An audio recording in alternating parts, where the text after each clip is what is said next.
네, 오늘도 우리를 사랑하시는 주님과 동행하시는 복된 날이 되시기 바라겠습니다. 오늘 말씀은 마가복음 11장 20절에서 23절 말씀입니다. 그들이 아침에 지나갈 때에 무화과 나무가 뿌리째 마른 것을 보고 베드로가 생각이 나서 여짜오되 라삐어 보소서 저주하신 무화과 나무가 말랐나이다. 예수께서 그들에게 대답하여 이르시되 하나님을 믿으라. 내가 진실로 너희에게 이르노니 누구든지 이 산더러 들려 바다에 던져지라 하며 그 말하는 것이 이루어질 줄 믿고 마음에 의심하지 아니하면 그대로 되리라. 아멘. 네, 오늘 말씀에 베드로가 예수님께 말씀을 드립니다. 선생님, 어제 선생님께서 저주하신 무화과 나무가 뿌리째 말랐습니다. 이렇게 보고를 드렸습니다. 그때 예수님께서는 이렇게 답변하십니다. 하나님을 믿으라. 무화과 나무가 뿌리째 말랐는데 예수님은 믿음에 대해서 말씀하시는 거죠. 하나님을 믿으라. 이렇게 말씀하셨고요. 곧 이어서 하신 말씀은 이런 것입니다. 내가 진실로 너희에게 이르노니 누구든지 이 산더러 들려 바다에 던져지라 하며 그 말하는 것이 이루어질 줄 믿고 마음에 의심하지 아니하면 그대로 되리라. 확신에 찬 믿음을 또 말씀하십니다. 그러니까 무화과 나무가 뿌리째 마른 사건과 그 다음에 예수님께서 말씀하시는 그 믿음이 연관이 있다라는 그런 말씀이 되겠지요. 그래서 오늘 말씀에서 우리가 첫 번째로 예수님께서 왜 무화과 나무를 저주하셨는가? 이것을 먼저 우리가 살펴보려고 합니다. 예수님께서 무화과 나무를 저주하셨을 때 예수님이 시장하셨다 그럽니다. 그런데 한 무화과 나무를 보니까 잎사귀가 무성한데 가까이 가서 보니 열매가 하나도 없는 것입니다. 그때 예수님께서 이제부터 영원토록 너에게 열매가 맺히지 못할 것이다 라고 선포하셨습니다. 그 다음날 되니까 뿌리째 말랐다는 것이죠. 이 본문은 좀 이해하기가 어려운 본문입니다. 그렇게 성품이 좋으신 예수님이 마치 열매가 없다고 배가 고프셔서 좀 신경 예민한 분처럼 무화과 나무를 저주하신 그런 모습처럼 보이는 것이죠. 그런데 조금 더 우리가 본문의 내용을 살펴보면 충분히 이해가 됩니다. 예수님께서 무화과 나무에 열매를 찾으실 때 그때 시기가 초여름이라는 겁니다. 이 초여름 때에는 무화과 나무에 잎사귀가 무성하게 핍니다. 그때 열매가 맺히긴 하는데 그때 열매는 파게라는 열매가 맺힌답니다. 이 파게라는 열매는요, 쉽게 말하면 못 먹는 열매고요. 동물들도 잘 먹지 않는 그런 맛없는 열매입니다. 그래서 그냥 열렸다가 떨어지게 놔두는 열매. 그런데 정말 배고픈 짐승들이 와서 살기 위해서 먹는 열매고요. 정말 배고픈 사람들이 누구도 거들떠보지 않는 그 열매를 생계를 위해서, 생명을 위해서 찾는, 그것도 겨우 한두 개 찾는 그런 열매가 파게 열매라는 것이죠. 이 파게 열매를 예수님이 찾으셨는데 그것마저도 없는 무화과 나무였다는 겁니다. 이제 무화과 나무 열매가 우리가 먹는 거는 굉장히 맛있지 않습니까? 그 열매는 테에나라는 열매라고 하는데요. 이 테에나가 맛있고 상품성이 있는 열매고 무화과 나무는 1년에 5번 정도의 맛있는 열매를 낸다고 합니다. 그러니까 언제든 무화과 나무를 보면 열매가 있기 마련인데 이 무화과 나무는 파게 열매마저도 찾아볼 수 없었다는 것이죠. 그래서 예수님께서는 그 무화과 나무를 저주하셨는데 지금 예수님의 마음은 무화과 나무를 향한 게 아니죠. 오늘 말씀에서도 보면 믿음에 대해서 지금 말씀하고 싶으신 것인데, 그러면 이 무화과 나무를 보면서 예수님은 무엇을 생각하셨느냐라는 것입니다. 여러분, 열매가 없는 무성한 잎만 있는 무화과 나무의 모습은 그때 당시에 이스라엘을 의미합니다. 하나님의 백성 이스라엘. 그 이스라엘을 보니까 종교적 열심과 종교적 의식과 종교적 행위는 굉장히 풍성한데요. 율법 조항이 613가지나 자기들이 만들어서 끊임없이 신앙 행위를 하고 있습니다.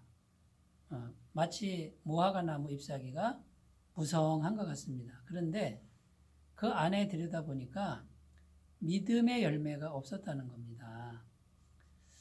전혀 믿음의 열매 없이 외형적으로 끊임없는 종교적 행위만 일삼고 있는 그 이스라엘의 모습이 이 무화과 나무의 모습과 같다라는 것이죠. 자, 믿음의 열매가 없을 때 이제 어떤 결과가 오느냐? 뿌리째 말라버리는 그런 비극적인 최후를 맞이할 수밖에 없다라고 하는 것이 주님의 가르침인 것입니다. 그래서 제자들에게 하나님을 믿으라. 살아계신 하나님을 실제로 믿는 믿음, 그 믿음의 열매를 가지라고 주님은 오늘 말씀하고 있는 것입니다.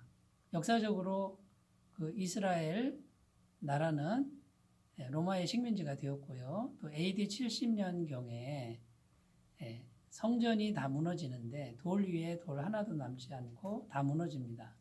그 성전 안에서 참된 믿음은 없이 종교적 행위만을 열심히 행했던 그 모든 사람들은 다 사라지고 성전도 다 없어지는 마치 무화과 나무가 뿌리째 말라버린 것과 같은 그런 결말을 맞이했다라는 것입니다.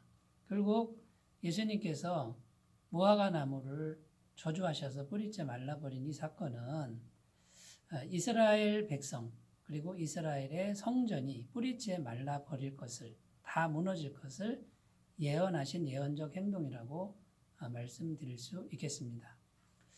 사랑하는 여러분, 그러면 이제 무화과 나무를 저주하신 예수님의 마음을 우리가 들여다보았습니다.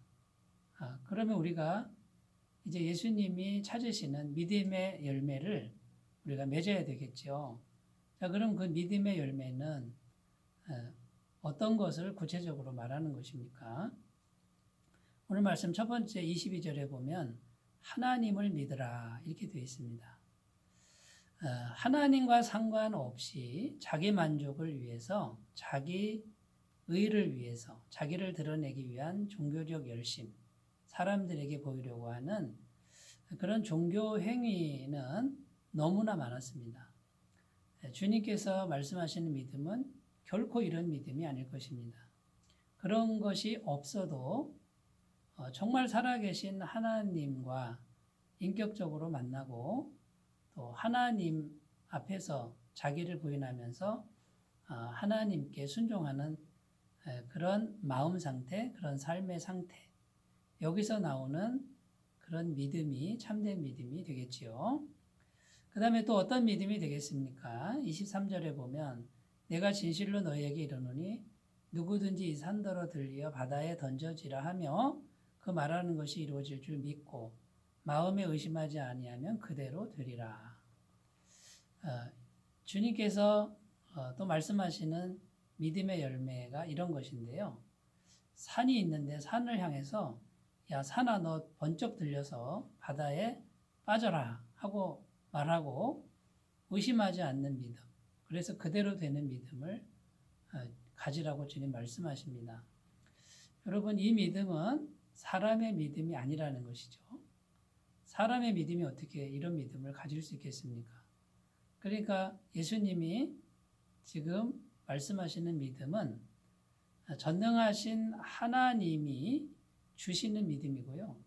전능하신 하나님이 사람의 마음속에 임재하셔서 그분의 믿음이 우리 마음속에서 살아있는 믿음이 될 것입니다. 자, 그러면 전능하신 하나님이 우리 마음속에 살아있게 하려면 어떻게 해야 됩니까? 여러분, 성령을 받아야 됩니다. 하나님의 영, 제3위 하나님이신 전능하신 하나님의 영이 우리 속에 들어오셔서 살아있어야 되겠지요. 그 성령님은 예수님의 십자가 보혈을 믿는 사람, 그 완벽한 죄사함을, 영원한 그 죄사함을 믿는 사람에게 성령께서는 임하셔서 하나님의 사랑과 하나님의 마음, 하나님의 성품, 하나님의 믿음을 그 사람 속에 있도록 하신다라는 것입니다. 사랑하는 여러분, 우리가 겉으로 보이는 잎사귀 같은 그런 신앙이 아니라 정말 보이지 않으나 살아계신 하나님을 향한 믿음과 또 살아계신 하나님이 내 속에 성령으로 실제로 살아있는, 임재하는 그런 믿음, 이 믿음을 향하여 나아갈 때 우리는 예수님이 찾는 믿음의 소유자가 될 줄로 믿습니다. 지금 우리가 무화과 나무이고요. 우리의 행위는 잎사귀이고요. 우리 속에 있는 믿음은 열매가 될 것입니다. 열매가 풍성한 삶이 되시기 바라겠습니다. 기도합니다. 하나님 아버지, 우리는 다 무화과 나무인데 주님이 찾는 믿음의 열매가 풍성한 사람들 되게 하여 주옵소서. 예수님의 이름으로 기도드립니다. 아멘. 주님의 은혜가 충만하시기 바라겠습니다. 감사합니다.